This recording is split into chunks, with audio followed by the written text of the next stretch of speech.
The house on Maple Street in Kirkwood greeted me with a familiar silence. I reached for the light switch, and the antique chandelier Henry and I had bought back in the 70s lit the hallway with a warm glow.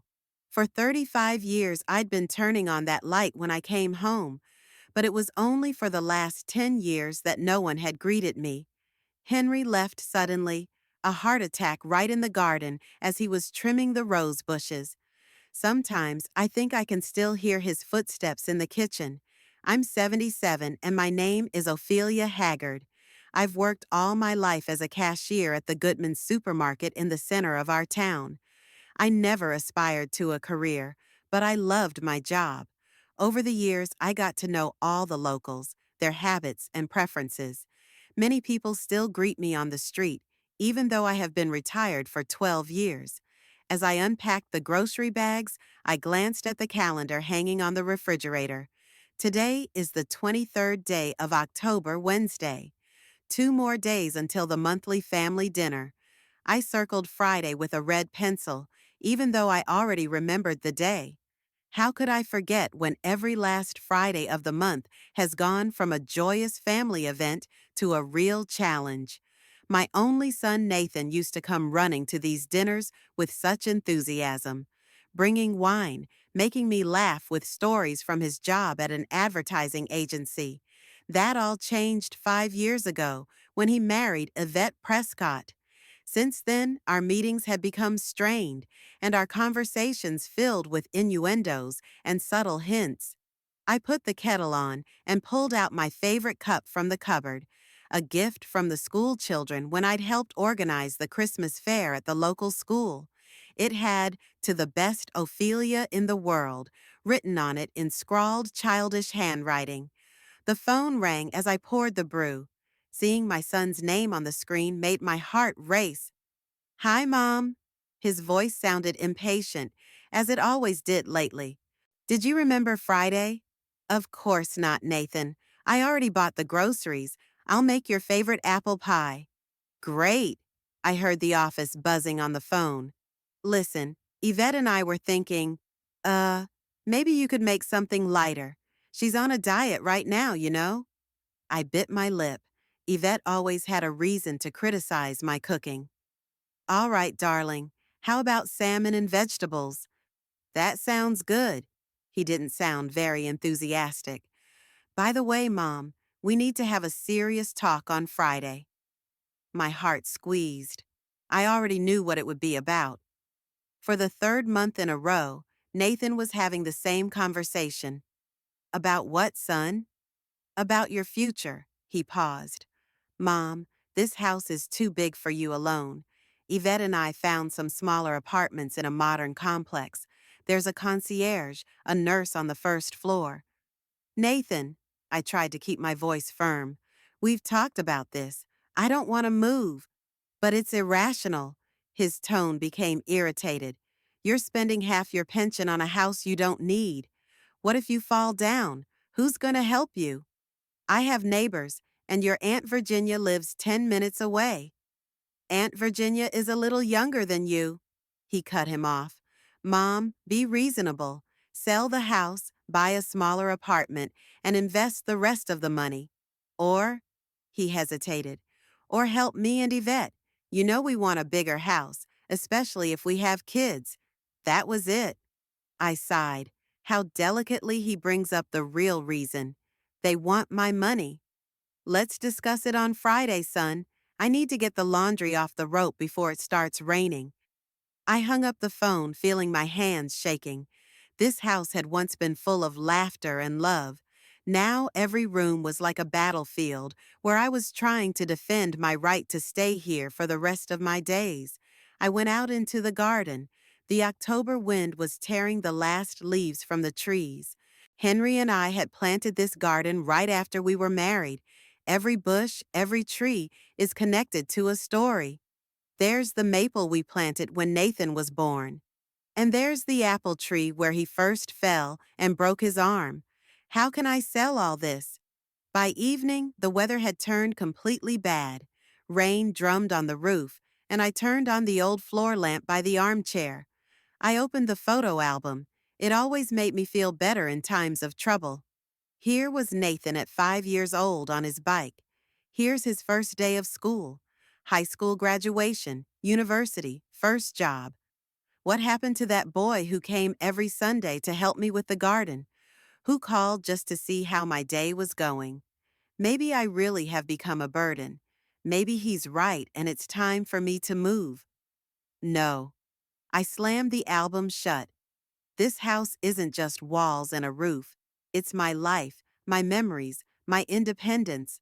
And I'm not going to give that up just because my son and his wife need money. Thursday morning greeted me with sunlight streaming through the curtains. Despite the sleepless night, I felt a surge of determination. Today was to prepare for tomorrow's dinner, and also for the inevitable conversation that would follow. I went down to the kitchen and turned on the radio. The announcer was talking in an upbeat voice about some charity event downtown. I made coffee and opened my notebook to make a grocery list. Salmon for Yvette, mashed potatoes for Nathan. He'd always loved them, even if he was ashamed to admit it to his wife. The doorbell rang, interrupting my musings. Eleanor Tibbs, my neighbor and old friend, stood at the door. Ophelia, darling, you didn't return my call last night, and I was worried. Eleanor was only 5 years younger than me, but she looked much better. She regularly dyed her hair red and never left the house without makeup. I'm sorry, Ellie. I went to bed early, I lied, not wanting to tell her about the conversation with my son. Of course you did. She looked at me shrewdly. It had nothing to do with your son and his arrival tomorrow? I sighed and invited her in. Eleanor knew me all too well. We'd been friends since the day she'd moved to our street 40 years ago. She'd been there for me when Nathan was born and when Henry died. They're going to talk me into selling the house again, I said, pouring her coffee. Will you? I'll say no again. Eleanor nodded. That's right. Don't let them pressure you. You're doing fine on your own. Sometimes I doubt that, I admitted. Maybe Nathan was right. Maybe I should really think about a smaller apartment. Nonsense, Eleanor said. You love this house. It's yours. And if the only reason they want you to sell it is for money, then shame on them. I smiled, grateful for her support. Eleanor was never shy about saying what she thought. I just don't understand what happened to Nathan, I said quietly. He was always such a caring boy. Yvette happened, Eleanor snorted. I'm sorry, dear, but your sister-in-law is a real predator. I've seen the way she looks at your house, like prey. I couldn't agree with her more. From the moment Nathan brought Yvette to meet her, I could feel the coldness in her gaze. She wasn't looking at the house like a future family member, but like a property appraiser. You know what? Eleanor put the cup on the table. I'll come over for dinner tomorrow, as moral support. Oh, Ellie, don't even argue. I'll bring my famous blueberry pie and watch your sister-in-law try to criticize my baking. I laughed for the first time in days. With Eleanor by my side, tomorrow's dinner didn't seem so scary. After she left, I headed to the store to get groceries. As I passed the bank, I noticed Yvette coming out of the glass doors. She didn't see me, engrossed in a conversation on the phone. I slowed down. Yes, we'll discuss it with her tomorrow, she said. No, I don't think she'll be stubborn for long. After all, she's 77. She needs to think about the future. Oh, believe me, I'll find a way to convince her. I hurried past, feeling the blood rush to my face. They'd already planned the whole thing, probably even found a buyer for my house. I spent the rest of the day preparing for dinner, trying not to think about the upcoming conversation. I cleaned the silverware I only bring out on special occasions. I prepared the dough for blueberry pie, despite Eleanor's promise to bring dessert. I knew Nathan preferred my pastries. That evening, I sat in the living room for a long time, looking at the family photos on the mantelpiece. Here was Henry holding Nathan's newborn baby. Here we are as a family on a picnic by the lake. Here's Nathan in his graduation suit. Before I knew it, I was dozing off in my chair. I dreamt of Henry.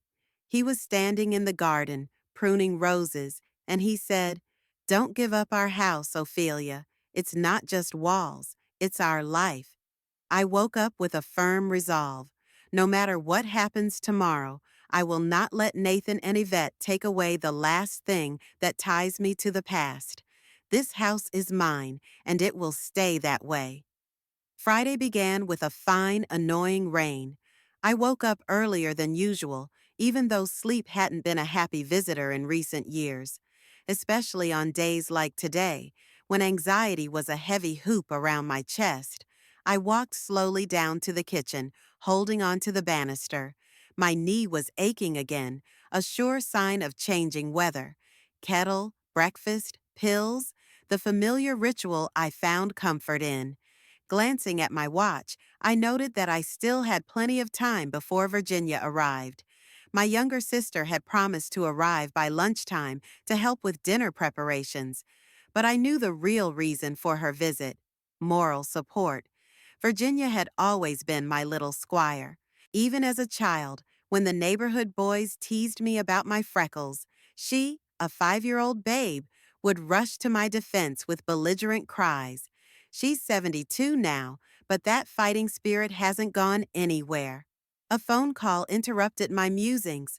"Ophelia, dear, I'll be there in an hour." Virginia's cheerful voice sounded slightly out of breath. "Don't start cooking the salmon without me. You know you always get it overdone." I smiled. Virginia, unlike me, was an excellent cook. When she was young, she had even considered opening her own cafe, but life had taken a different course. "Don't worry, I just peeled the vegetables. By the way, Eleanor's coming over for dinner." "Great," Virginia exclaimed. "That makes 5 of us. Perfect for my new white wine sauce recipe." "Ophelia?" She paused. "Are you holding up okay?" "Of course," I replied with a confidence I didn't feel. "It's just another family dinner." "Uh-huh, and I'm the Queen of England." Virginia snorted. "Okay, I'll be right there. Make more tea. We need to have a serious talk before your precious son and his furies arrive." I sighed, hanging up the phone. Virginia had never been known for her diplomacy, though in this case, I couldn't help but agree. Yvette was a raging fury sometimes, especially when she didn't get what she wanted. An hour later, as promised, Virginia stood on my doorstep with a large suitcase and a bag of groceries.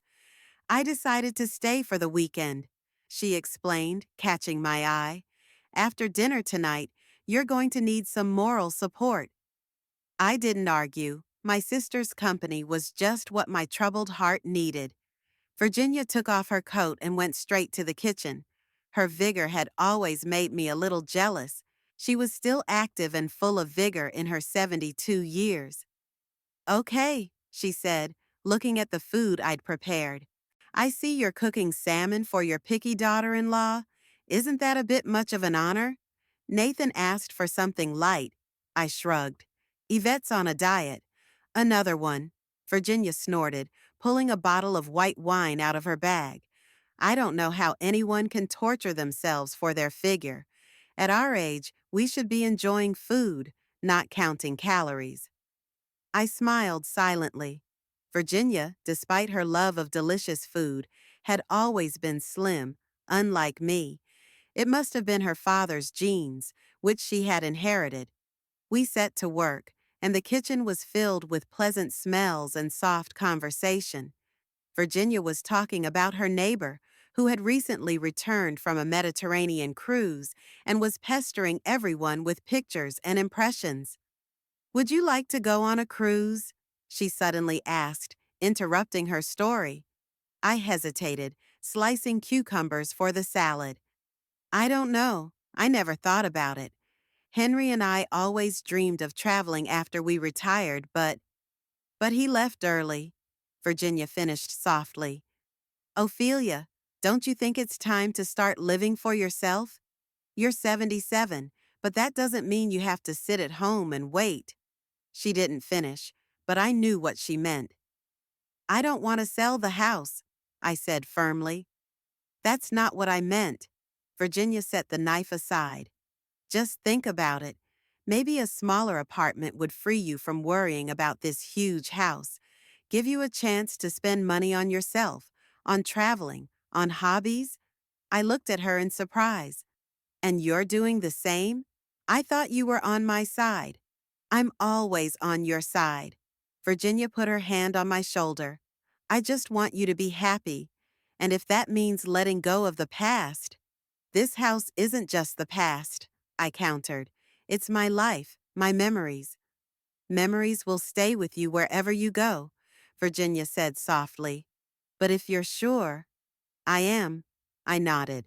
I need your support, not your advice to sell the house. Virginia sighed, but she didn't argue. Instead, she changed the subject. I met Martin Wilcox at the store yesterday. Martin? I was surprised. He moved to Portland 5 years ago. He came back last week, said he missed his hometown. He asked about you. Virginia raised her eyebrows meaningfully. Oh, come on, I said with a wave of my hand. Martin and I are just friends. He's always had a thing for you, even when you were both married, Virginia said with a wink. And now you're both free. I'm 77, I reminded her. Not the right age for romance. Nonsense. Age is just a number. Mrs. Patterson married at 82, and she's happy. I laughed, imagining myself as a bride at my age. Perhaps Virginia was right, and I was dwelling too much on the past. But the house? No, I'm not ready to give up home. We finished the preparations for dinner, and Virginia set the table in the small dining room I used daily. Tonight we would have to move to the large living room, where there was a grand dining table for 12, an inheritance from my parents. So, Virginia said, pouring the tea, are you ready to talk to Nathan today? I sighed. I don't know. He's determined. He called yesterday, saying he found me an apartment in a new complex. Really? Virginia pressed her lips together. Isn't it a little early for him to be taking charge of your future? He's worried about me, I said without much conviction. Or the money he'll get from selling the house. Virginia cut off a piece of pie. Ophelia, there's something I have to tell you. I spoke to Lydia Morrison yesterday. Robert's wife? I was surprised. Robert Morrison was Nathan's co-worker at the ad agency. Yes, she said Nathan was in trouble, serious problems. I felt a chill run down my spine. What kind of trouble? Financial. Virginia leaned toward me. According to Lydia, Nathan had invested a large sum in some stocks. She doesn't know the details, but apparently he lost a lot of money. Robert said that Nathan hadn't been himself in recent months, nervous, taking it out on his co-workers. I put the cup down, feeling my hands shaking. Are you sure? Absolutely, Virginia nodded. Lydia wouldn't make up something like that. Ophelia, I think that's why he's so insistent on selling the house. He needs the money to cover his debts. But why didn't he tell me himself? I whispered. I'm his mother. I could have helped. Pride, Virginia shrugged. Or, more likely, the influence of your precious sister-in-law. Lydia said Yvette had recently bought a new car and was always bragging about her expensive purchases. It's unlikely she'd agree to tighten her belt while Nathan solves his problems. I remembered Yvette coming out of the bank yesterday. Her confident look, her expensive clothes, her new handbag from a famous brand. Was it all a facade? Are there financial problems lurking behind it? Maybe we should ask Nathan directly today, I suggested. Virginia shook her head. And embarrass him in front of Yvette? No, wait until you can talk to him alone. But be prepared that talking about selling the house isn't about your future. It's about trying to solve their own problems at your expense. I leaned back in my chair, feeling devastated. So here's the thing. not worrying about an aging mother, but a financial crisis. That realization made me feel both lighter and heavier at the same time. Easier because it explained Nathan's insistence. Harder because he didn't trust me enough to tell me the truth. What should I do? I asked Virginia. First, listen to them today. She squeezed my hand. See what they have to say, but don't agree to anything right away. Promise to think about it and discuss it later, and then we'll decide together what to do. I nodded. Virginia's plan sounded reasonable. We spent the rest of the afternoon preparing for dinner. Virginia insisted that I wear my best dress, a dark blue dress with a small silver rose brooch, a gift from Henry for our 40th anniversary. You need to look confident, she said, helping me zipper up the back. This is your home, and you're the boss. The doorbell rang at 5 o'clock sharp. Eleanor stood on the doorstep, blueberry pie in hand and a bright red hat. I thought I'd dress up, she winked at me. Since we're having such an important family gathering. Virginia and Eleanor hit it off right away. They had known each other for years, but they rarely saw each other because Virginia lived in a neighboring town. Now they were chatting animatedly in the kitchen while I set the table in the living room. White tablecloths, the finest china, silverware, just the way Henry liked it. He always said family dinners should be special, even if there was no special occasion. So the kids would remember that family is important, he said, setting out the wine glasses. I sighed, adjusting my napkin. What would Henry say if he found out his son wanted to sell the family home to pay off his debts?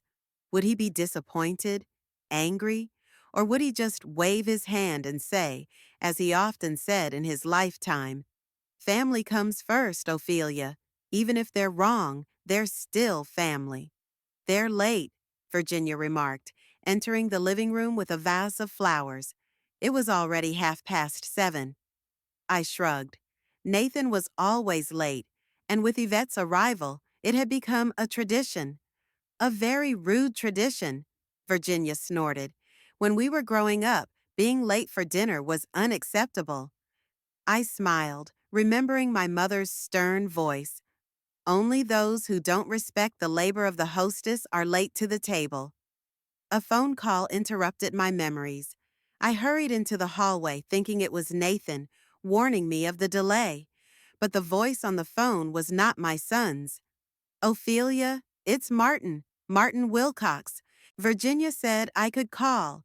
I glanced at my sister, who was innocently setting glasses on the table. Martin, hello. I'm glad to hear you're back in Kirkwood. Yes, I've come to visit some old friends, and I must say I was especially anxious to see you, he said, a smile in his voice. Virginia said you were having a family dinner tonight, but maybe we could meet tomorrow. Have coffee, reminisce about old times. I felt the blood rush to my cheeks. Martin had been a fan of mine since high school, before Henry came along. Then our paths diverged, but we remained friends. After his wife died 5 years ago, he moved to Portland with his son. I'd love to, I said, surprised at my own resolve. Tomorrow at 3 at Martha's? Okay. Martin sounded relieved, as if he'd been afraid of rejection. See you tomorrow, Ophelia. I hung up the phone and turned to my sister, who pretended to be busy setting up the appliances. Did you do this? I asked. I have no idea what you mean, Virginia said innocently. I just mentioned to Martin that you were still living in the same house and that it would be nice to visit an old friend. I shook my head but didn't argue. Maybe seeing Martin would be just what I needed to get my mind off my family problems. Finally, at 20 minutes past 8, I heard the sound of a car pulling up. Through the window, I saw Yvette's brand new silver sedan pull up to the gate. Get ready, Virginia whispered, coming to stand beside me. Remember, this is your home, and you're the boss. I took a deep breath, gathering my strength. Now that I knew about Nathan's financial problems, I understood his motives better. but that didn't mean I was willing to sacrifice my home for his failed investment. When the doorbell rang, I went to answer it with my head held high. No matter what happened tonight, I was ready to defend what was rightfully mine. I opened the door with a strained smile. Nathan stood on the threshold tall like his father, but with my eyes. Next to him, flawless and cold as if carved from ice, was Yvette. Her dress looked more expensive than my entire closet, and the pearl necklace she'd gotten from Nathan last Christmas glittered around her neck. Mom! Nathan leaned over and kissed me dryly on the cheek. I'm sorry I'm late. Traffic. I noticed Yvette roll her eyes. In our little Kirkwood, traffic only happened before the annual downtown fair. It's okay, honey. I stepped back, letting them inside. Virginia and Eleanor are already here. Yvette pressed her lips together. Oh, so we're having a big party tonight? You didn't warn me. Did I?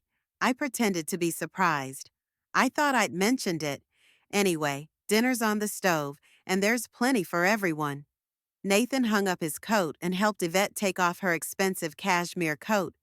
I noticed how nervous he was. His fingers trembled slightly, and there was a wrinkle on his forehead that only appeared when he was anxious. In the living room, Virginia and Eleanor were talking animatedly.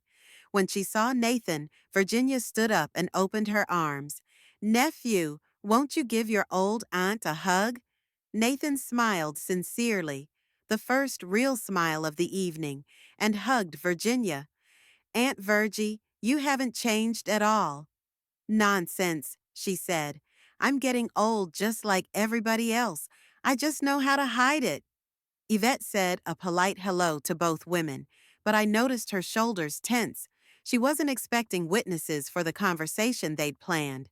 Let's get to the table, I suggested. Everything's ready. The table looked gorgeous. The white tablecloth, the china Henry and I had gotten as a wedding present, the silverware polished to a shine. In the center of the table was a vase of fall flowers Virginia had cut from my garden. It's beautiful as always, Nathan remarked, helping Yvette to sit down. I took my usual place at the head of the table, the place that had once belonged to Henry. After his death, I continued to sit to the right of the empty chair until one day Nathan said, Mom, you're the head of the family now. You need to sit in Daddy's seat. Now, looking at my son and his wife, I remembered that moment with warmth. Back then, Nathan still cared about my feelings. Virginia sat on my left hand, and Eleanor sat next to her.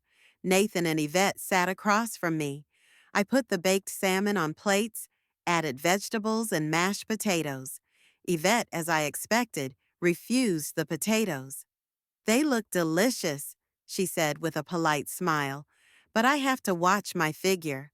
I was slim at your age, too, without any dieting, Virginia countered as she poured herself a double portion. Enjoy it while you can. Yvette smiled strained, but did not say anything. Nathan hurried to change the subject. How are you doing, Mom? How's the knee? Better, I lied. In fact, my knee was hurting more and more every month, especially when I walked up the stairs. Dr. Henderson gave me a new medicine. That's good, Nathan nodded, glancing at Yvette. Mom, we've been meaning to talk to you about. Why don't we have dinner first? I interrupted. You don't want to start a serious conversation on an empty stomach.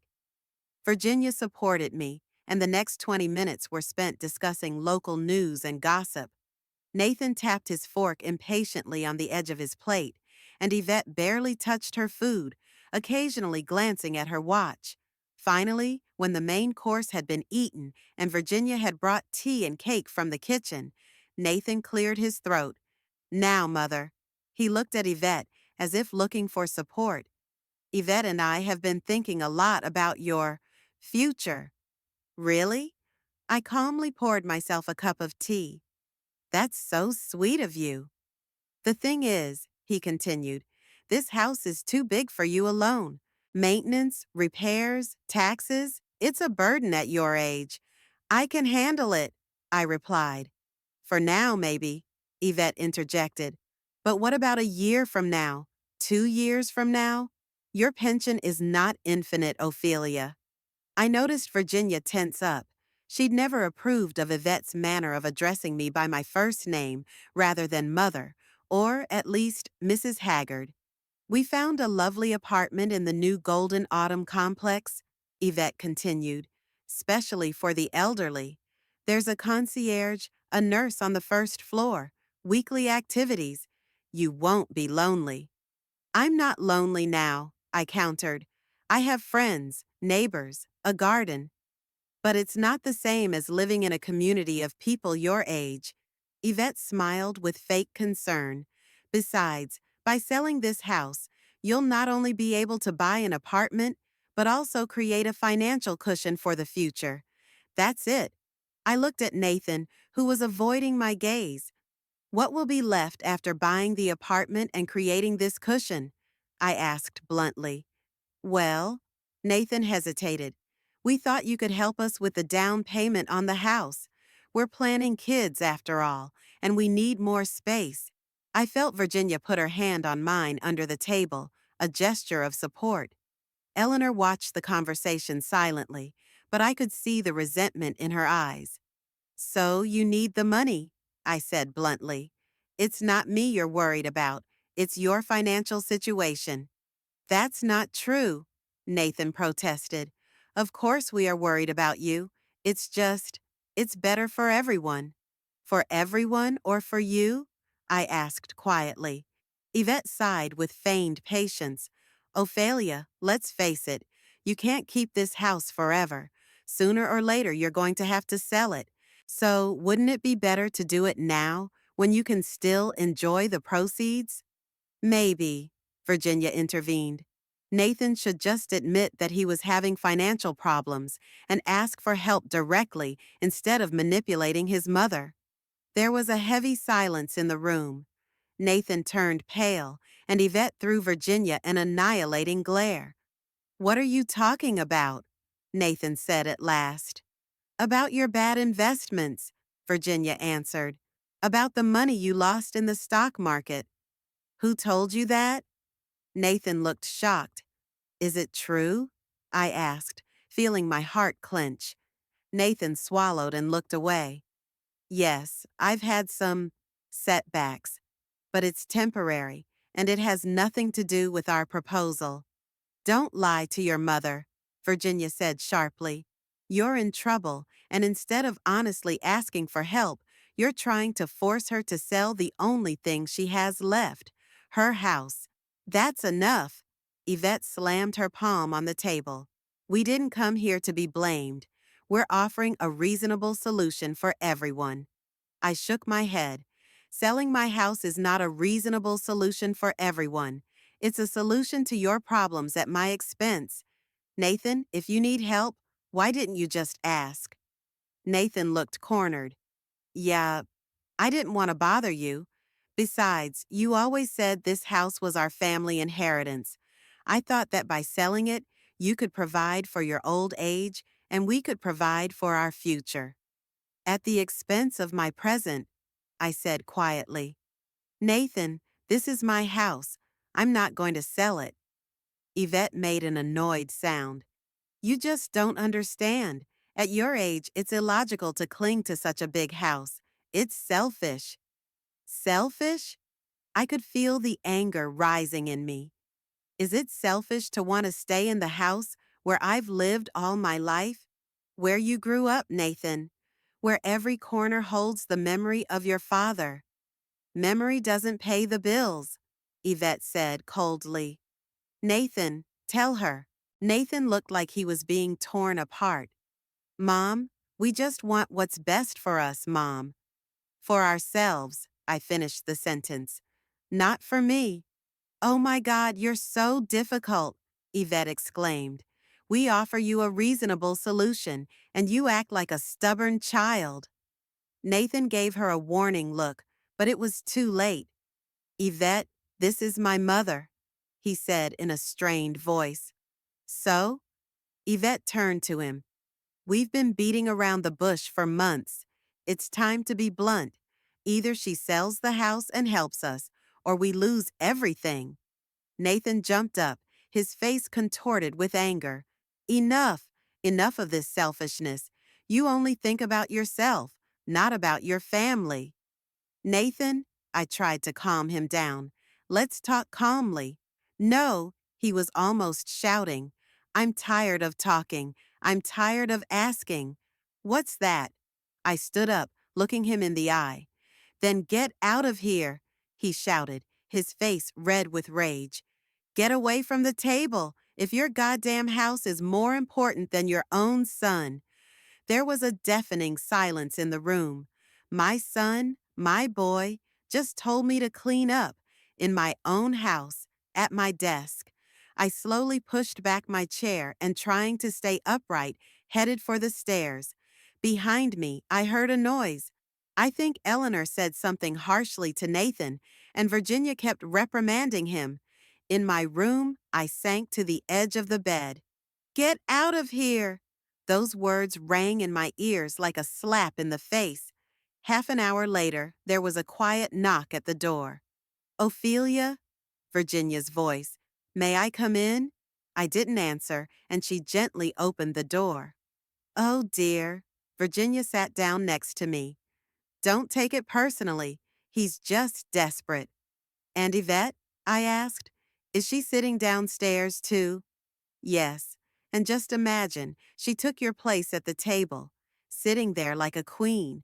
I felt something click inside me, like a switch turning powerlessness into determination.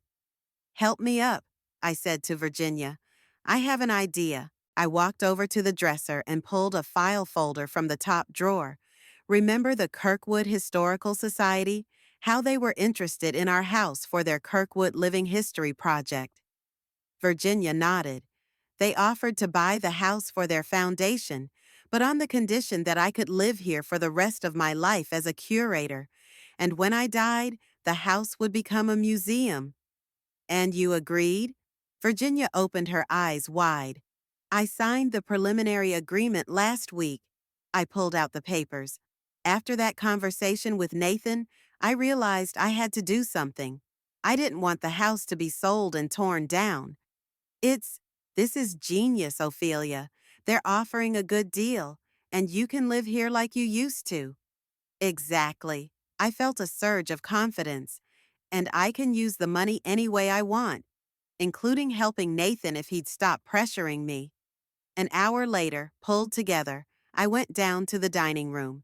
Just as Virginia had said, Yvette was sitting in my place at the head of the table. I brought something that might interest you both, I said as I approached the table. Yvette reluctantly rose from my seat, and I placed a file folder on the table. What is it? Nathan asked. An agreement with the Kirkwood Historical Society, I answered calmly. I give the house to them as a donation, with the right of lifetime residence for me. What? Yvette grabbed the deed. You can't do that. I already did. I pointed to my signature. The preliminary agreement was signed last week. All that's left is to finalize the deal. But what about us? Nathan looked stunned. There is a clause in the agreement to pay me a certain amount of money. I looked at him calmly. And I'm ready to offer you part of that money, but only if you recognize my right to control my own life and property. Yvette threw the papers on the table. Is this some kind of joke? You're willing to give your house to strangers, but not to help your own son?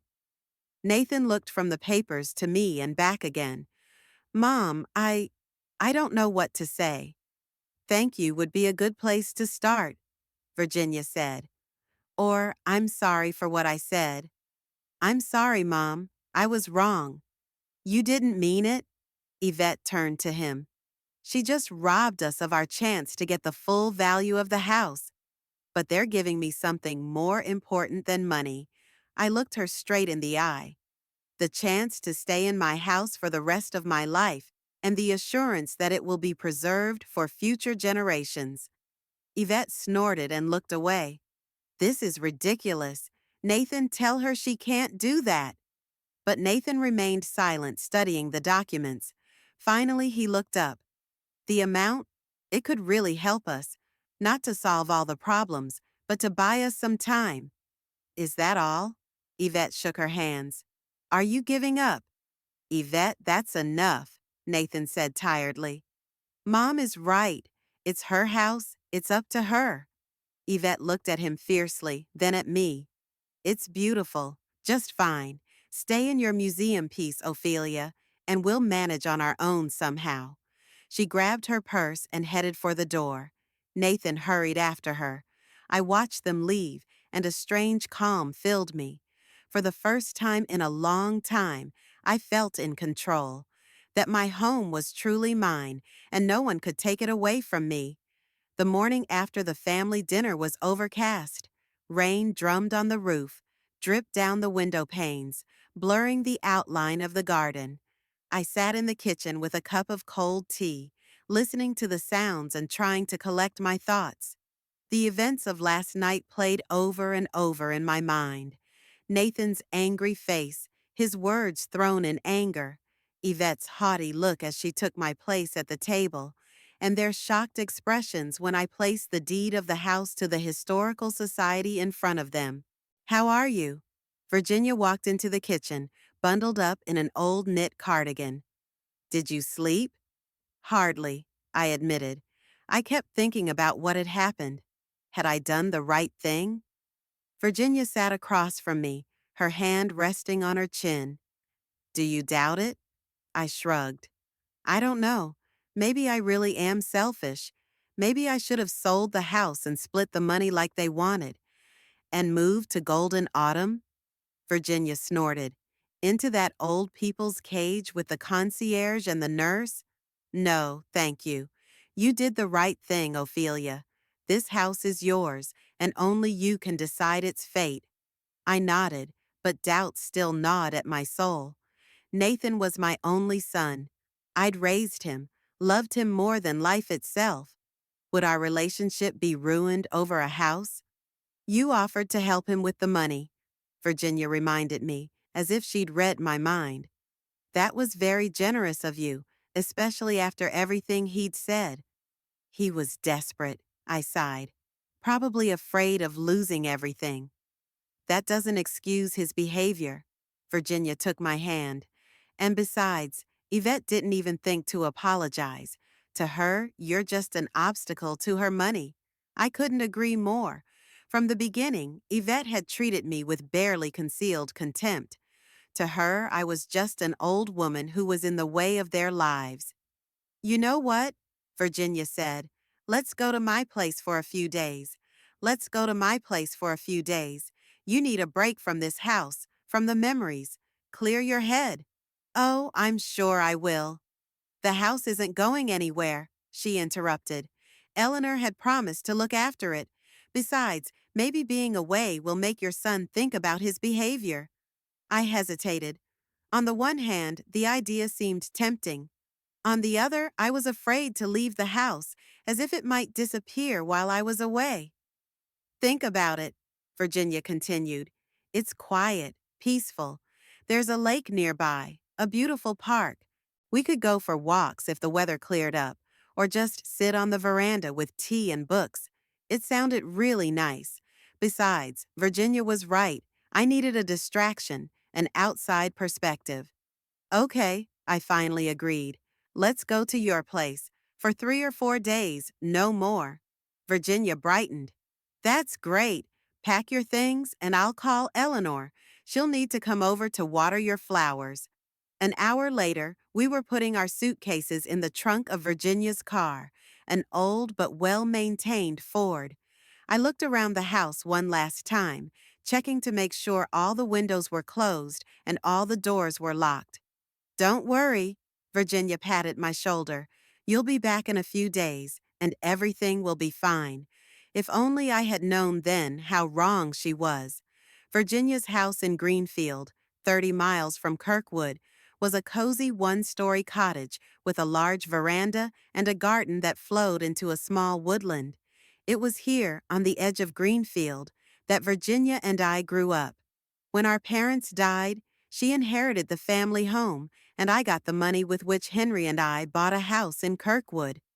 The house missed you, Virginia said as we walked up to the veranda. You don't come too often. I know, I smiled, looking at the familiar shape of the old house. But I always have so much to do. You or your son? Virginia asked shrewdly as she unlocked the door. I didn't say a word. She was right. I'd been torn between wanting to spend more time with my sister and wanting to be available to Nathan whenever he called or stopped by. But he called and visited less and less often. The first day at Virginia's house was spent in quiet conversations and reminiscing. We went through old photographs, cooked dinner together, and in the evening we sat on the veranda, wrapped in plaids, and looked at the stars. We spent the second day in town, strolling through the stores and eating lunch at a little cafe in the main square. Virginia introduced me to her friends, a couple of elderly sisters who ran a bookstore and a former literature professor who now worked at the local library. See what life is like here, Virginia said as we walked home. It's quiet, measured. There are lots of people your age here for you to socialize with. Are you trying to convince me to move again? I smiled, but without irritation. No, just showing you alternatives. Virginia winked. I'll always be happy if you decide to move closer to me, but it has to be your decision, not anyone else's. On the evening of the third day, as we sat in the living room by the fireplace, the phone rang. Virginia answered it and, to my surprise, handed the receiver to me. It's Eleanor, she said. She wants to talk to you. I picked up the phone, feeling suddenly anxious. Ellie, is something wrong? I don't know how to say this, dear. Eleanor's voice sounded worried. I came by today to water your plants, as we agreed, and I noticed strange things. What kind of weirdness? My heart beat faster. I thought someone was in the house. Some things, not where you usually keep them. Your secretary in the living room was open, and I distinctly remember you always lock it. I got cold feet. Someone broke into the house? No, I didn't see any signs of forced entry. The doors and windows are intact. But inside, Ophelia, I don't want to scare you, but I think someone was looking for something. The drawers in your late husband's desk are pulled out. Papers are in disarray. Nathan, I whispered, and Virginia raised her eyebrows questioningly when she heard her son's name. That's what I thought, Eleanor agreed. He has keys to your house, doesn't he? Yes, I sighed. For emergencies. He promised never to come over when I wasn't here. I guess he thought this was an emergency. Eleanor's voice was bitter. I didn't touch anything so you could see for yourself. When are you coming back? Tomorrow, I answered firmly. Thanks for telling me, Ellie. I hung up the phone and turned to Virginia, who had already recognized my face. Nathan? She asked.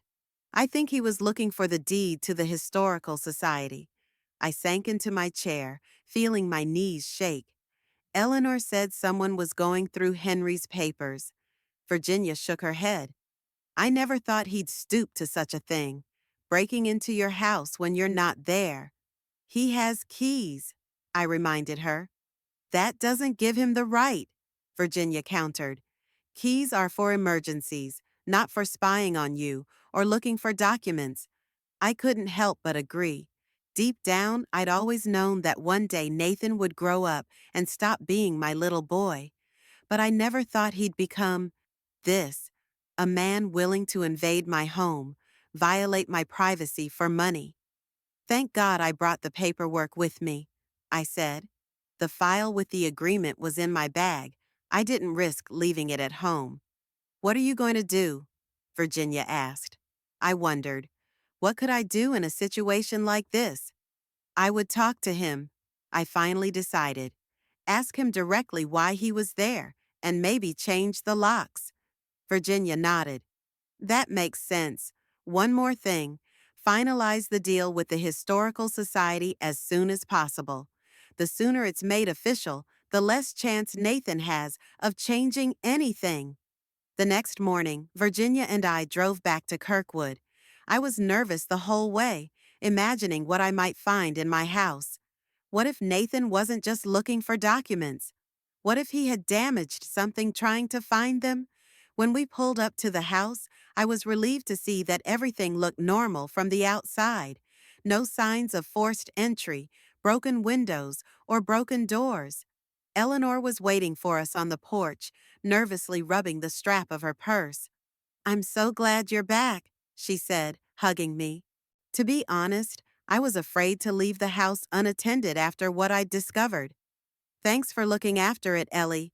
I squeezed her hand. "Come on, let's go see what's in there." The three of us walked into the house. At first glance, everything looked normal. No scattered belongings or obvious signs of intrusion. But as we walked into the living room, I noticed what Eleanor was talking about. The secretaire, which I'd always kept locked, was open. The drawers of Henry's desk had been pulled out, and the papers, usually neatly folded, lay in disarray. "Oh my God," Virginia exhaled. He was really going through here. I walked over to the secretary and examined its contents.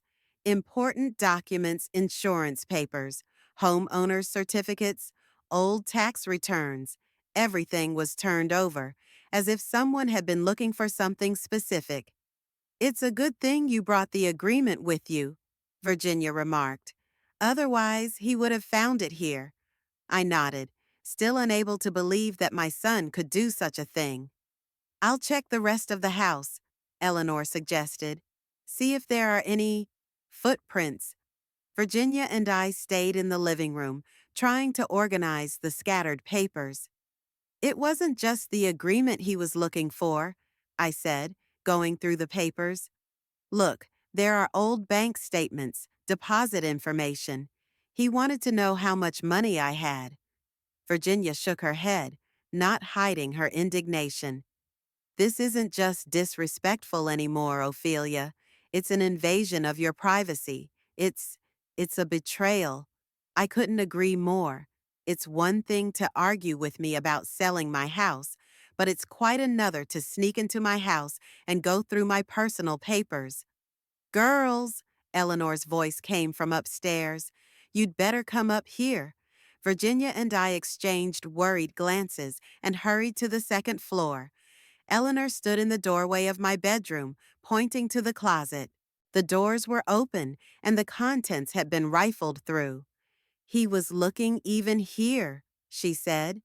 "I guess he didn't know where you kept important documents, and he was checking every possible place." I walked over to the closet and saw that some of the things were not the way I'd left them. A box of Henry's old letters that I kept on the top shelf was lying on the floor. "It wasn't enough for him to get into my papers," I whispered. "He'd gotten into my personal things, too." "Ophelia," Virginia put her hand on my shoulder. "This is getting serious. We need to talk to Nathan, now." I nodded, feeling the anger building inside me, pushing out the shock and disappointment. My own blood, my only son, invading my home like a thief, going through my things. For what? For money? "I'll call him," I said firmly. We went downstairs and I dialed Nathan's number. Yvette answered. Haggard residence. Her voice sounded cold and formal. "Yvette, it's Ophelia. I need to speak to Nathan." "Oh, mother-in-law," she said, her tone mocking. "Nathan isn't home. He's at work." "Then give me his office number," I demanded. "I'm afraid he has important meetings today." Yvette didn't hide her pleasure in the situation. "Maybe I could give him a message?" "Yes, do that." I tried to speak calmly. "Tell him that I know he was in my house and going through my things, and that if he doesn't explain himself by the end of the day, I'll change all the locks and never let him cross my threshold again." There was silence on the other end of the line. "Yeah, I don't know what you're talking about," Yvette finally said, but her voice sounded uncertain. "I think you do," I said sharply. "Tell him what I said. Goodbye." I hung up the phone, feeling my hands shaking not from fear, but from anger. Good for you, Virginia said approvingly. Let her know you're not going to stand for it. Eleanor nodded assent.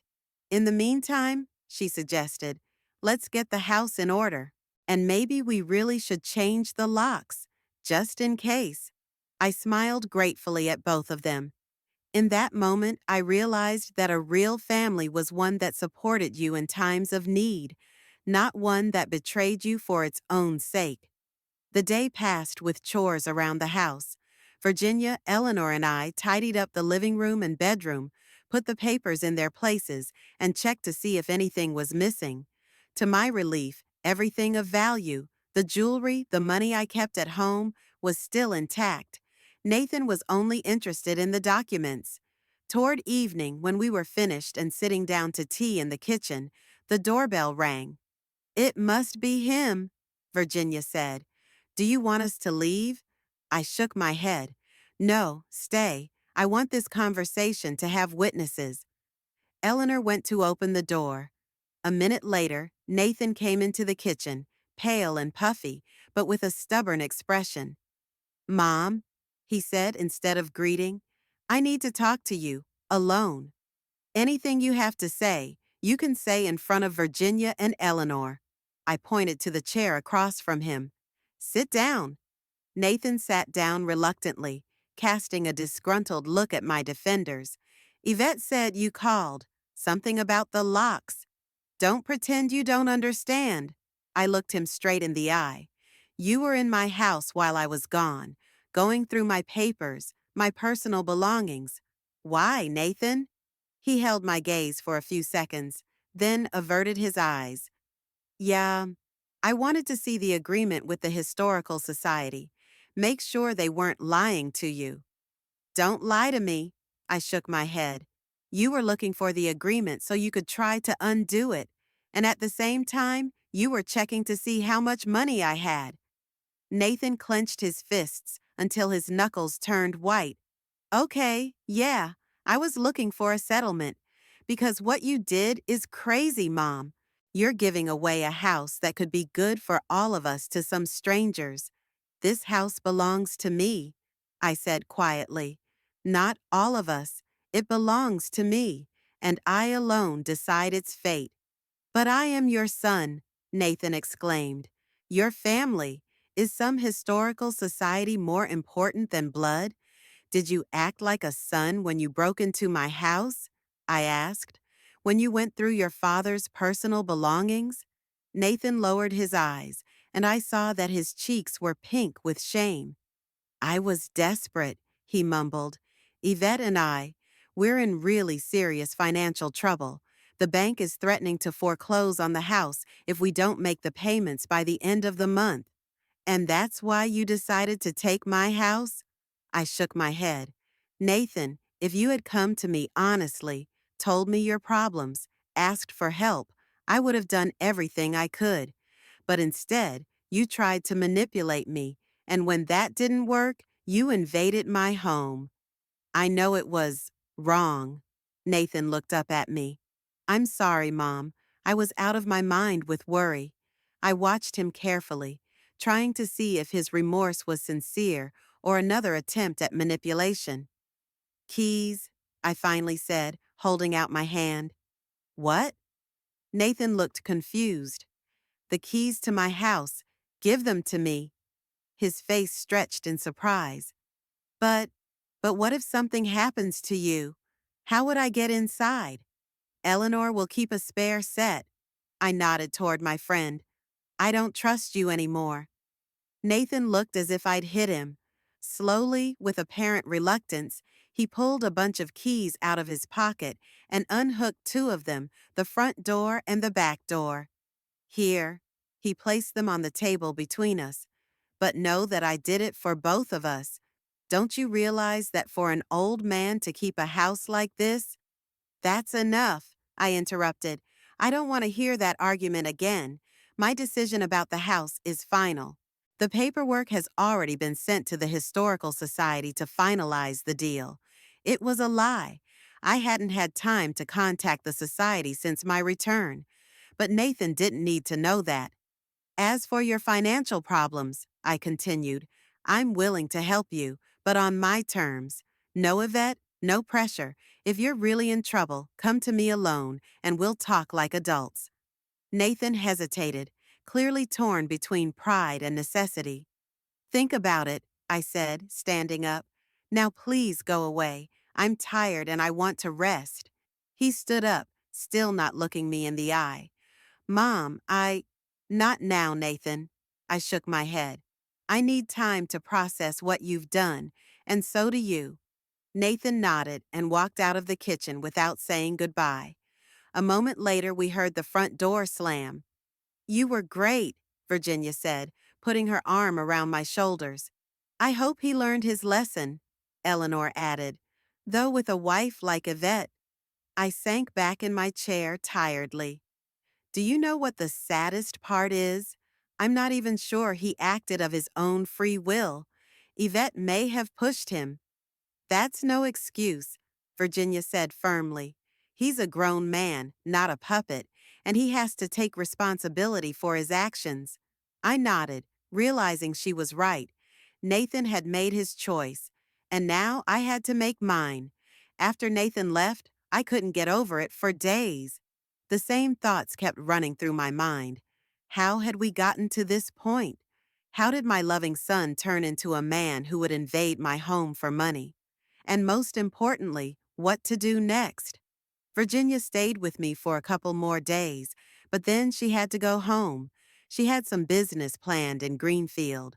Eleanor came by every day, bringing fresh baked goods and the latest town news. She said she'd seen Yvette at the supermarket, and she defiantly pretended not to recognize her. That woman is a snake, Eleanor snorted, pouring tea. Do you know what she said to Martha Jenkins last week? That you were getting a little unhinged, and that's why you were making strange decisions about your estate. I shook my head, not surprised but still feeling a prick of pain. Is she trying to turn the town against me? Only those who listen to her, Eleanor said with a wave of her hand. And there aren't many of those. Everyone knows you're sane and that this is your home. I smiled gratefully at my friend. Her support was invaluable these days. After Eleanor left, I sat in the chair by the window for a long time, looking out at the garden, which was gradually preparing for winter.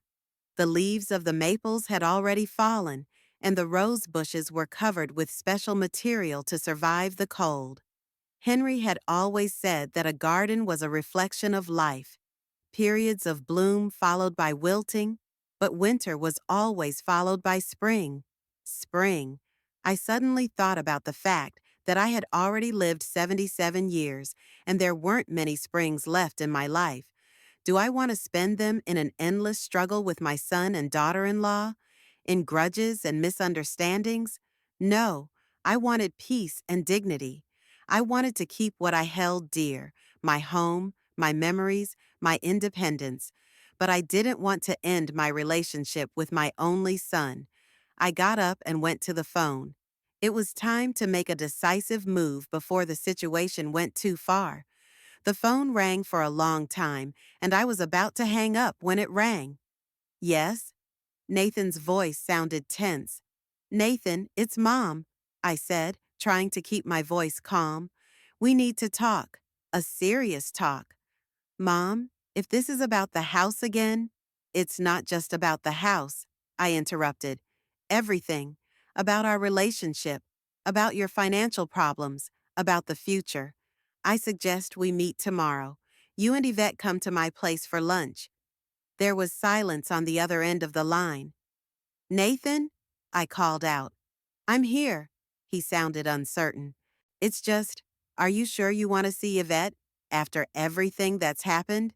She's your wife, I answered simply. And if we're going to solve our problems, we have to do it together, all three of us. Nathan sighed. Okay, 1 o'clock? 1 o'clock, I confirmed.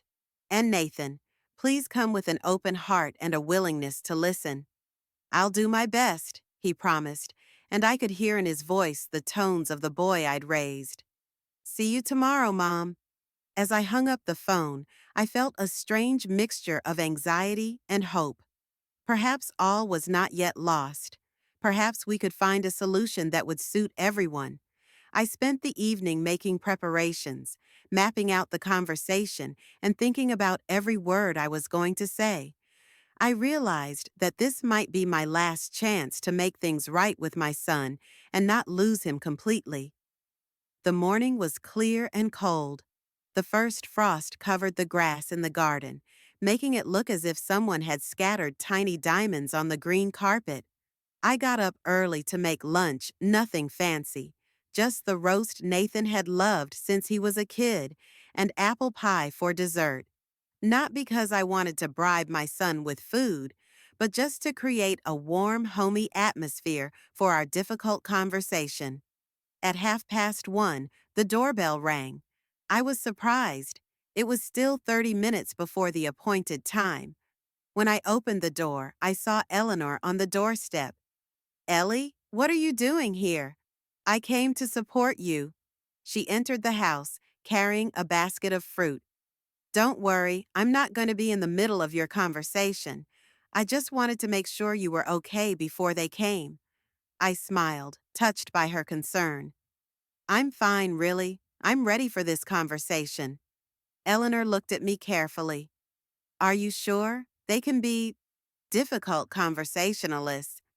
"I'm sure," I nodded. "This is my son, Ellie. No matter what, I want to maintain a relationship with him. And if that means talking to Yvette like adults, I'm ready." Eleanor sighed. "You're a better person than I am, Ophelia. If I were you, I'd have cut that couple out of my life a long time ago." "Sometimes it's easier to give up on a relationship than to work on it," I said. "But Nathan is all I have left of Henry. I can't just cut him out." Eleanor nodded understandingly and hugged me goodbye before she left, promising to call me tonight to see how it went. At exactly 1 o'clock, the doorbell rang. This time it was Nathan and Yvette. My son looked tense but determined. Yvette exuded coldness and resentment, though she tried to hide it behind a polite smile. "Mom?" Nathan hugged me awkwardly. "Thank you for inviting us." "Ophelia." Yvette nodded, making no attempt to approach. "Come on in." I stepped back, letting them into the house. Dinner was almost ready. We went into the dining room, where I set the table for three. Not in the living room, where we'd had our last fight, but in the small, cozy dining room where we usually ate dinner with Henry when Nathan went to bed. "Have a seat," I said. "I'll get the roast." "Let me help you," Nathan said suddenly, standing up. I looked at him in surprise, but nodded. The two of us went into the kitchen, leaving Yvette alone. "Mom," Nathan said quietly when we left the dining room, "I want to apologize again for what happened, for breaking into your house. It was wrong." I looked at my son, a tall man with the first gray hairs on his temples, but with eyes that still reminded me of the little boy I'd taught to ride a bike. "Thank you, Nathan," I said sincerely. "It means a lot to me." He nodded without looking me in the eye. "And another thing, Yvette didn't want to come today. She thinks you just want to tell us off. But I insisted, because you're my mother, and I don't want to lose you." I felt a lump come up in my throat. Maybe all is not lost. "I don't want to lose you either, son," I said quietly. "That's why I invited you here today, so we can find a solution that everyone can live with." We returned to the dining room with the roast and vegetables. Yvette was sitting in her seat, stone-faced, looking at something on her phone. "It smells delicious," she said, putting the phone aside. "Although, of course, I'm on a diet, so I'll be very moderate." I didn't comment on that little quip. Instead, I put the food on plates and sat back down in my seat. "So," I began as we began to eat, "I've invited you here to discuss the situation we're all in, a situation that makes no one happy." Nathan nodded, and Yvette continued to eat in silence, defiantly choosing only vegetables from the roast. I know that you are having financial difficulties, I continued, and I want to help, but not in the way you suggested. So you won't sell the house, Yvette interjected. No, I said firmly. The house is not for sale. I've already signed the final agreement with the Historical Society. It was true. Last night I called the director of the society and made an appointment to finalize the deal. On Monday, all the documents would be signed officially. Yvette opened her mouth to object, but Nathan put his hand on her wrist, stopping her. We understand, Mom, he said. It's your house. It's up to you. I looked at my son gratefully. Thank you, Nathan, but that doesn't mean I don't want to help you. Please tell me about the situation you're in. Honestly, without exaggeration or manipulation. Nathan and Yvette looked at each other. Finally, Nathan sighed and put down his fork. About a year ago, I was offered an investment in a startup, a technology company, very promising. Everyone said the stock would skyrocket in a few months. And you invested your savings, I guessed. Not only my savings, Nathan admitted. I took out a loan against the house, a big loan. Oh, God, I covered my mouth with my hand. What happened to the company? It went bankrupt, Yvette answered briefly. Can you imagine? All those smart guys with their brilliant idea just went bust. And now we have to deal with it. I noticed the bitterness in her words and realized that Nathan had probably made the investment decision alone without consulting his wife. That explained a lot about their current relationship. How much do you owe? I asked. 92,000. Nathan lowered his head. The bank gave us 3 months to pay off at least part of the debt, or they would take the house. I gasped. The amount was huge. How long before the deadline? 3 weeks. Yvette crossed her arms over her chest. And we don't have a dime of the money we need. That's why we came to you. You didn't come to me, I said quietly. You tried to manipulate me into selling the house, and when that didn't work, Nathan broke in here to find the documents. I know, and I'm sorry about that. Nathan looked genuinely remorseful. We were desperate. I nodded, accepting his apology. Then I took a deep breath and said, I have a proposition. I can give you 30,000. It's part of the amount the Historical Society will pay me for the house. Yvette made a sound like a snort. 30,000? That's a third of what we need. It's what I can give, I said firmly. With that amount, you can negotiate with the bank to restructure the remaining debt. As far as I know, banks usually agree to such terms if they see that the borrower is making an effort. Nathan rubbed his chin thoughtfully. That could work. 30,000 would be a serious enough sum to show the bank our good faith. But it wouldn't solve the whole problem, Yvette objected. We'd still have to pay the rest of it. Yes, I agreed. You'll have to work, save money, maybe sell some of your belongings. But your house will be saved, and that's what counts.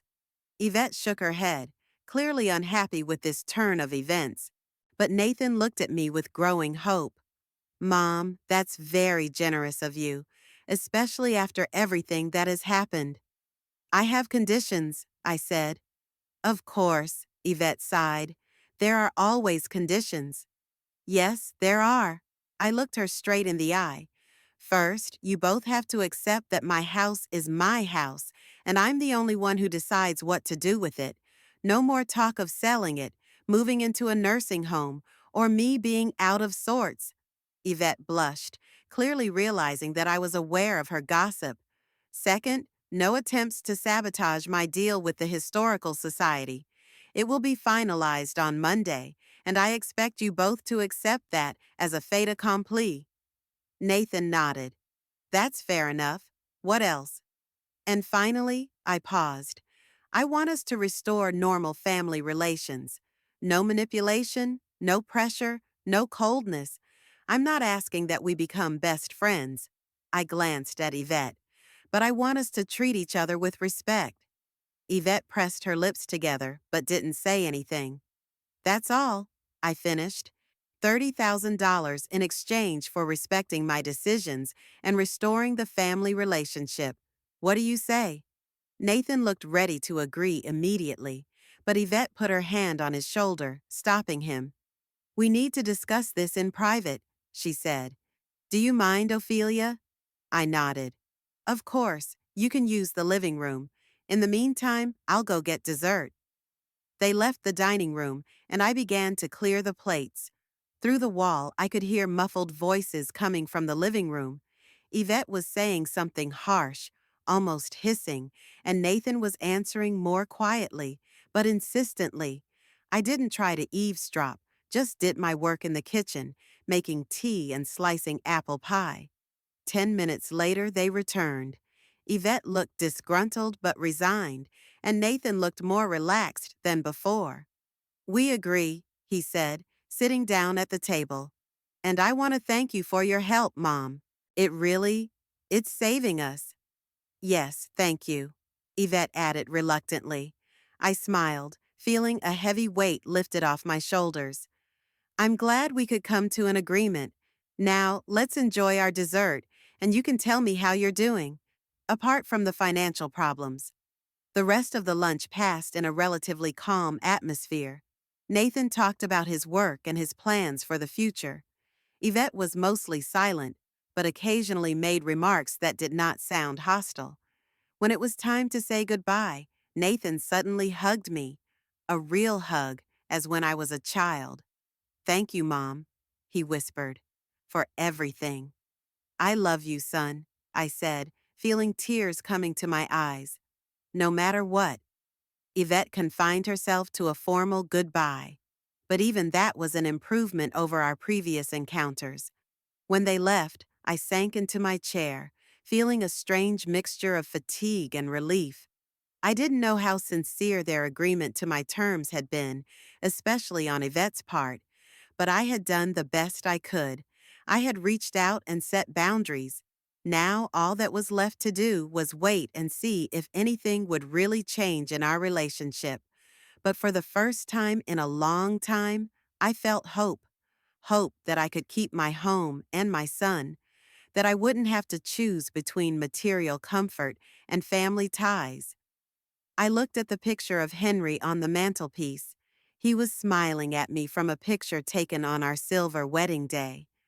I did the best I could, I whispered. I hope you would approve of my decision. And I thought his smile grew a little wider, as if he'd really heard me and agreed. Winter in Kirkwood was always special. Snow covered the town in a soft white blanket, turning the familiar streets into a fairy tale kingdom. This year, I looked at the winter landscape with a new feeling, a mixture of peace and slight sadness. It had been 3 months since the day I had invited Nathan and Yvette to talk. 3 months since we'd made our agreement 30,000 in exchange for respecting my decisions and restoring the family relationship. I handed the money to them the day after our conversation. Nathan was grateful. Yvette was reserved but polite. They successfully negotiated a debt restructuring with the bank, and their house was saved from foreclosure. It would seem that things were going to work out. But between should and is often lies a gulf. For the first few weeks, Nathan called regularly, inquiring about my health, talking about his business. We even met for Sunday lunch at a small restaurant on the outskirts of Kirkwood, a neutral place, not my house or theirs. Yvette was present but kept aloof, as if performing an unpleasant but necessary duty. Gradually, the calls became less frequent. Once a week became once a fortnight, then once a month. Sunday lunches stopped. Nathan had urgent business at work, and Yvette had important meetings with friends. I didn't insist. After all, I was asking for respect for my decisions, not forcing them to love me. My life, however, did not stop. On the contrary, it was as if it had a new lease on life. The deal with the Kirkwood Historical Society was finalized in early December. Under the terms of the agreement, the society officially took possession of the house, but I retained the right to live there for life. What's more, I was granted Historic Preservationist status, a title that sounded a bit pompous, but which I wore with quiet pride. Abigail Stone, director of the Historical Society, became a frequent visitor to my home. An energetic woman in her 50s with a short haircut and penetrating brown eyes, she had an encyclopedic knowledge of Kirkwood's history and an infectious passion for historic preservation. "This house is a true gem of Victorian architecture," she said, admiring the carved staircase railing. "They don't make details like that now. All the curls, the patterns. Real art." Under her guidance, we began a small restoration of the house. Nothing drastic. We freshened up the paint on the facade, reinforced a few loose floorboards, restored the moldings on the ceiling in the living room. The Historical Society covered all the costs, and I provided access to experts and shared stories about the house and its past owners. "Do you know what the most valuable thing about houses like this is?" Abigail asked me one day while we were having tea on the porch. "Not the architecture, not the age, but the stories. The stories of the people who lived here, loved here, raised their children here." I nodded, realizing she was right. This house was more than just a building. It was a witness and keeper of stories, my own, Henry's, Nathan's, our parents, and everyone who'd lived here before us.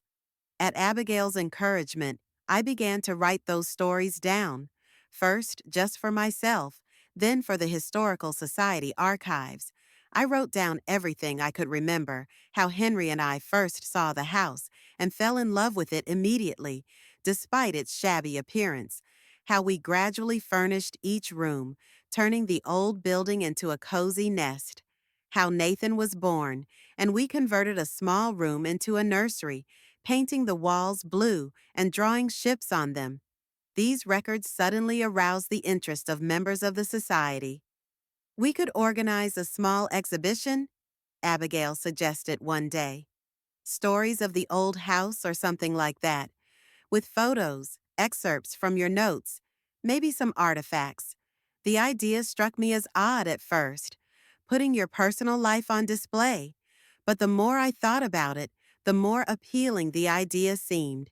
It was a way to preserve the memory not only of the house, but also of the people who made it alive. And so, in early February, the exhibit, "The House on Maple, One Family's Story," opened in the Kirkwood Library's small exhibit room. Old photographs, Henry's letters from the front, my notes on daily life, Nathan's childhood drawings, all of this was neatly placed on stands and in glass cases. A surprisingly large number of people gathered at the opening: members of the Historical Society, local history buffs, neighbors, longtime acquaintances came. Eleanor was there, of course, proudly introducing me as her famous friend. Virginia drove down from Greenfield to support me. I invited Nathan, too. I sent a formal postcard with the date and time of the event, not insisting, but letting him know I would love to see him. He didn't show up or even call to explain why he wasn't there. It hurt, but not as sharp as before. It was like a wound that gradually healed, leaving behind a sensitive but no longer bleeding scar. "Don't worry," Virginia whispered to me, noticing the way I kept glancing at the door. "He's missing the perfect opportunity to be happy for his mother." I nodded, trying not to show disappointment. After all, this was my night, my little victory, and I wasn't about to let my son's absence overshadow it. After the show, my life became even more fulfilling. Abigail suggested I join the Historical Society's educational program, giving small tours to school children, teaching them about daily life in Kirkwood in the early to mid-20th century. "Kids love this kind of living history," she assured me. "They want to know how people lived without the internet and smartphones, how they cooked their food, how they washed their clothes, and who better to tell it than you?" So I said yes. At first, timidly, uncertainly. What could I tell these modern children who grew up with gadgets in their hands?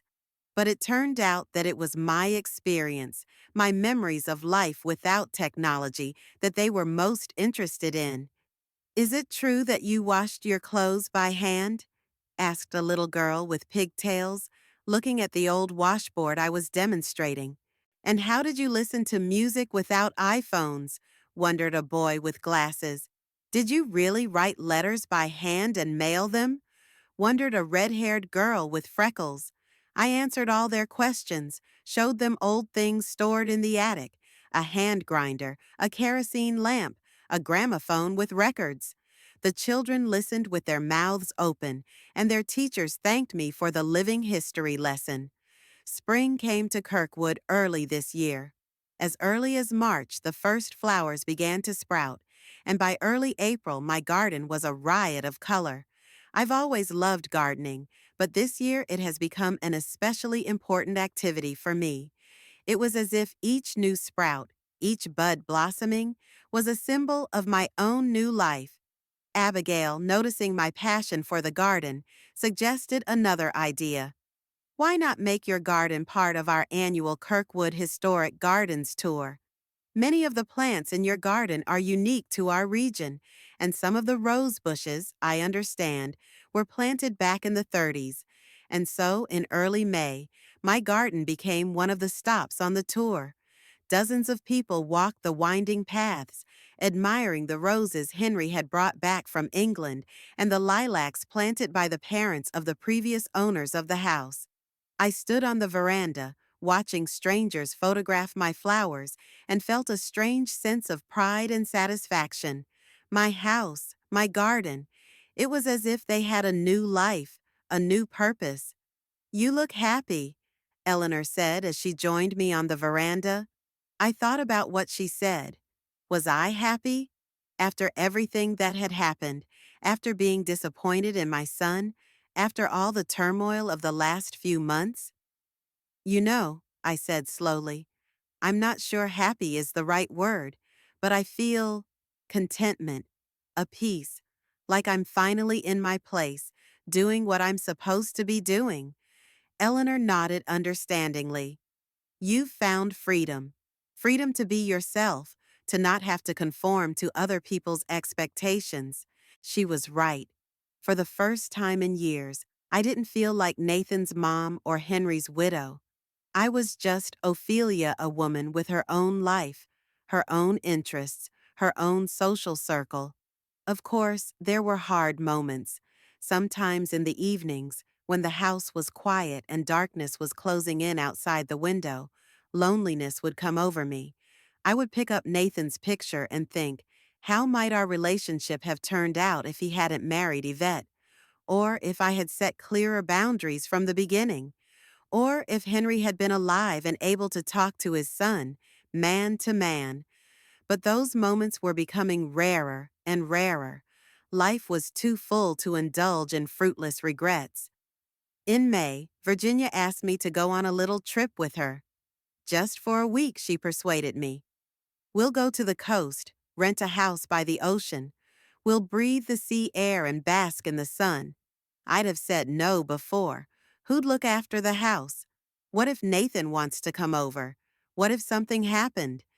But now I agreed without hesitation. The house would be fine. Abigail promised to stop by every day to water the flowers and pick up the mail. Nathan hadn't visited in months, and it was unlikely he'd decide to come this week. And if something unforeseen happened, well, I'd survive. The world wouldn't fall apart. The week on the coast flew by like a day. Virginia and I walked the beach, collected seashells, ate dinner at little restaurants overlooking the ocean. In the evenings, we sat on the veranda of our rented house, sipped wine, and talked about everything: the past, the future, our parents, the books we had read in our youth. You know, Virginia said on our last night, I'm proud of you, sis. You've shown everyone what it means to live with dignity. I was embarrassed at such praise. I was just doing what I thought was right. Exactly. Virginia raised her glass. To your stubbornness and your strength. Even if your son can't appreciate it yet, I know that someday he'll realize what a great mother he's gotten. I smiled, but without bitterness. The thought of Nathan no longer caused a sharp pain. I loved him. I always would. But I'd learned to love him from a distance, without expecting reciprocation. When I returned to Kirkwood, I found that the mailbox had been piled with letters during my absence. Among them was a letter from Nathan, a simple postcard, with a view of Kirkwood and a few lines. Mother, I hope you are well. I'm sorry I wasn't at the exhibit. Work got to me. Maybe we can meet sometime next week. Nathan. Not a word about Yvette. No mention of the fact that we hadn't seen each other in almost 2 months. Typical Nathan, pretending that everything was fine, that there was no tension between us. I put the card on the table, deciding to think about a response later. I had more important things to do right now. Abigail had offered to organize a small gardening workshop for local school children in my garden, and I needed to prepare. Life went on, with or without Nathan, and surprisingly, the thought no longer frightened me. I had created my new reality, my own little world in which I was comfortable, a world where I was not just someone's mother or widow, but an individual with my own interests, opinions, passions. June marked a year since Nathan first suggested I sell the house, a year that changed my whole life. I sat in the garden, watching the sun set, and thought about the path I had traveled in those 12 months. From a frightened woman, afraid of losing the last link to the past, to a confident custodian of historical heritage. From a mother desperately clinging to her relationship with her son, to a man who has learned to value himself. No, I didn't stop loving Nathan. I hadn't stopped hoping that one day he would be free of Yvette's influence and return to a warmer relationship with me. But I no longer made my happiness dependent on his choices and decisions. I defended my independence, my right to live my life as I saw fit. Even if it meant a certain distance from my son, that was the price of my freedom, a price I was willing to pay. As the sun slipped below the horizon, the small solar lanterns Abigail and I had set up around the perimeter of the garden came on. They created a warm, soft glow, turning an ordinary evening into something magical. I took a deep breath of the evening air, filled with the scent of roses and jasmine. My home, my garden, my life. It all belonged to me, and no one could take it away. For the first time in a long time, I felt truly free.